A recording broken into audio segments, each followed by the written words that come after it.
How come your views on evolution are not in line with your progressive logical views? Staunch evolution theory supporters like Christopher Hitchens and Richard Dawkins have strong arguments against the usual non-believing arguments. ایک بنیادی بات یہ سمجھ لیجئے کہ سائنسی تحقیقات، ظاہر ہے کہ سائنس کا موضوع کیا ہے، وہ اس مادی دنیا کا تجزیہ کرتی ہے، اور اس میں جو قوانین کار فرما ہیں ان کی روشنی میں حاضر کے لیے بھی بڑی ایجادات کرنے میں کامیاب ہو جاتی ہے، اور بعض اوقات ماضی کے بھی بہت سے اوراق پلٹنے میں کامیاب ہو جاتی ہے۔ تو سائنس نے جو حقائق دریافت کیے ہیں، یعنی جو فیکٹس بن چکے ہیں، حقائق دریافت کیے ہیں، وہ ایک الگ چیز ہے، وہ حقائق ہیں، اور ان حقائق کی فہرست بندی بھی بڑی حد تک ہو گئی ہے۔ فاسلز کے جو ریکارڈ ہیں وہ بھی بڑی حد تک اب مرتب ہو گئے ہیں۔ کوئی بھی نئی چیز کسی وقت دریافت ہوتی ہے تو ان ریکارڈ میں ایک اضافہ بن جاتی ہے۔ ایک چیز یہ ہے۔ دوسری چیز یہ ہے کہ ان حقائق کو ایک ایکسپلینیشن دی جائے۔ تو حقائق کی ایکسپلینیشن کبھی حقیقت نہیں ہوتی، وہ ایک نظریہ ہوتی ہے، تھیری ہوتی ہے۔ بعض اوقات وقت اسے حقیقت بنا دیتا ہے، اور بعض اوقات وہ تھیری ہی رہتی ہے۔ تو ایوولوشن ایک نظریے کے لحاظ سے تھیری ہے، نظریہ ہے، اور کچھ حقائق ہیں جن کو ایکسپلین کر رہا ہے۔ اگر کوئی شخص ان حقائق کی کوئی دوسری ایکسپلینیشن دے دے تو وہ بھی اتنی ہی قابل غور ہونی چاہیے جتنی ایک ایوولوشن کے قائلین کی ایکسپلینیشن قابل غور بن رہی ہے۔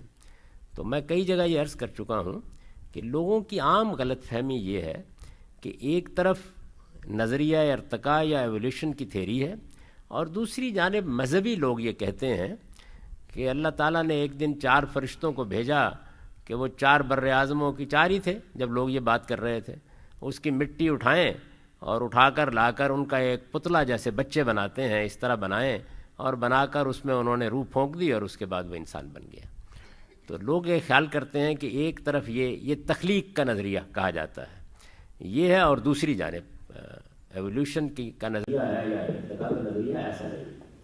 یعنی جو حقائق اس دنیا میں موجود ہیں ان کی ایکسپلینیشن کے لیے ایک طرف ارتقاء کا نظریہ ہے، دوسری جانب قرآن کا بیان ہے، اور قرآن مجید کا میں بیان جو ہے وہ آپ کے سامنے رکھ دیتا ہوں، اس سے پھر آپ تقابل کر لیجئے گا کہ جو نتیجے نکالے جا رہے ہیں اس سے وہ کتنے صحیح نتیجے ہیں۔ قرآن مجید یہ کہتا ہے کہ بدا خلق الانسان من طین، ہم نے سمندروں کے کنارے کی چپچپاتی مٹی کے اندر، طین لازب دوسری جگہ اس کو کہا ہے، مٹی کے اندر وہ پروسیس شروع کیا جو اس وقت ماں کے پیٹ میں ہوتا ہے۔ کیا ہوتا ہے؟ یعنی آپ اس زمین کی چیزیں کھاتے، ان کے اندر سے کیلشیم، کاربن، ہائیڈروجن، فلاں اور فلاں، ان سب کا افشردہ تیار ہوتا ہے، اور پھر آپ کے اندر ایک فیکٹری لگی ہوئی ہے، وہ ہماری آنکھوں کے سامنے اس افشردہ کے اندر سے جس طرح خون کشید کر لیتی ہے، بالکل اسی طریقے سے ایک قطرہ آب اور ایک بیضہ کشید کر لیتی ہے، اور ان کے ملاپ سے پھر 9-10 مہینے کے اندر انسان کے بننے کا عمل مکمل ہو جاتا ہے۔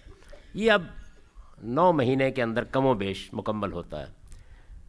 تو قرآن مجید یہ کہتا ہے کہ بالکل اسی عمل کو ہم نے مٹی کے اندر، کیچڑ کے اندر، اسی زمین پر شروع کیا۔ بدا خلق الانسان، بنانے دیا، شروع کیا اس عمل کو، بدا خلق الانسان من طین۔ دوسرے مقامات سے یہ معلوم ہوتا ہے کہ یہ جو عمل ہے اس کے نتیجے میں جس طرح اب آپ اللہ تعالیٰ نے اسی تخلیقی عمل کو، آپ نے دیکھا سائنسدانوں نے کیا کہ ایک زمانے میں کمپیوٹر اس کمرے سے بھی بڑی جگہ پر ہوتا تھا، تو پہلے چیز اس طرح وجود میں آتی ہے، پھر کانڈنس ہونا شروع ہوتی ہے، اب وہ گھڑی کی سوئی میں آ گیا ہے۔ تو یہی عمل کم و بیش یہاں بھی ہوا ہے۔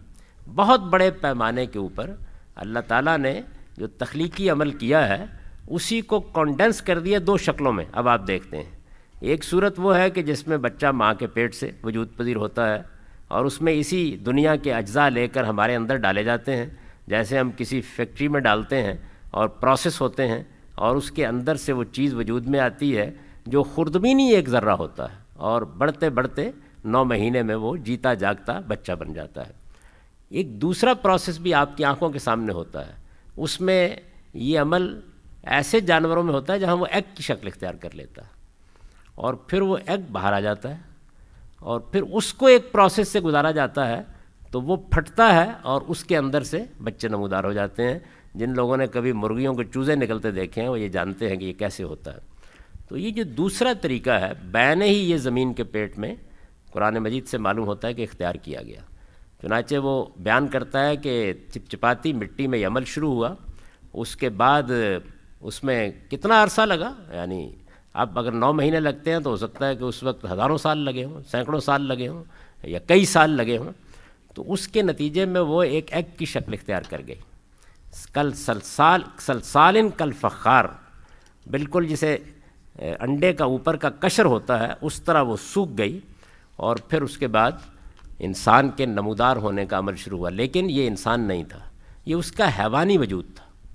انسان کے اس حیوانی وجود میں اللہ تعالیٰ کہتے ہیں کہ دوسرے مرحلے میں ہو سکتا ہے کہ اس طریقے سے اس کی پیدائش کی کچھ نسلیں ہوئی ہوں, دوسرے مرحلے میں ہم نے اس کے اندر یہ صلاحیت پیدا کر دی, ثم جعل نسلہ من سلالۃ من ماء مہین, کہ وہ اپنی نسل کو اس قطرہ آب سے, اس پانی کے قطرے سے خود پیدا کرے.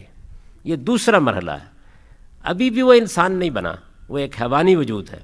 اس حیوانی وجود کے بارے میں کہتے ہیں ثم سواہ, پھر ایک لمبے عرصے تک ہم نے اس کو بنانے, سنوارنے اور پرفیکٹ کرنے کا کام کیا, تسویہ کیا اس کا. جب وہ ان سارے مراحل سے گزر گیا تو پھر ظاہر ہے کہ ہو سکتا ہے وہ سینکڑوں ہوں, ہو سکتا ہے ہزاروں ہوں, ان کے اندر سے 2 کا انتخاب کر کے فنفخنا فیہ من روحی, اس کے اندر اللہ تعالیٰ کہتا ہے میں نے اپنی پھونک پھونکی اور وہ انسانیت اس کو دی, جس کے نتیجے میں وہ سوچنے سمجھنے والا ایک فلسفی اور حکیم بن کے کھڑا ہو گیا. یہ پروسیس ہے جو قرآن نے بیان کیا ہے. یعنی اس میں بھی مختلف مراحل گزرے ہیں, اس میں بھی انسان کے حیوانی وجود کا ایک مرحلہ بھی آیا ہے, اس میں حیوانی وجود کا مرحلہ پھر 2 مرحلوں سے گزرا ہے, اس کے بعد جا کے انسانی شخصیت انسان کو دی گئی ہے. لیکن قرآن کے بیان سے یہ بالکل واضح ہے کہ یہ عمل پہلے دن سے انسان ہی پر ہوا ہے. حیوانی وجود بھی انسانی کا تھا, یہ نہیں ہے کہ وہ کسی ایک جرثومے سے ترقی کرتے کرتے چمپینزی تک پہنچا اور پھر انسان میں ڈل گیا. یہ فرق ہے دونوں نظریوں میں. اب دونوں کو آپ تول کے دیکھ لیجئے کون سا نظریہ علم عقل کی میزان پر پورا اترتا ہے. اس وقت جب تو فیکٹس سامنے آئے ہیں اس میں سے ایک ایک چیز اس نظریے کے بالکل مطابق ہے, کوئی اس کے خلاف نہیں ہے. اور ارتقاء کی ایکسپلینیشن کے مقابلے میں قرآن مجید کی یہ بیان زیادہ سائنٹیفک, زیادہ مبنی بر حقیقت اور زیادہ قرینہ قیاس ہے. اس کا مطلب تو پھر یہ کہ ایوولوشن تو ہوئی ہے لیکن اس کی نوعیت بالکل مختلف ہے. جی ہاں بالکل ایسا ہی. جی اگلا سوال ہے جی کہ یہ قرآن مجید کا بیان ہے, اور اس بیان کی روشنی میں دیکھیے کہ یہ کون دے رہا ہے.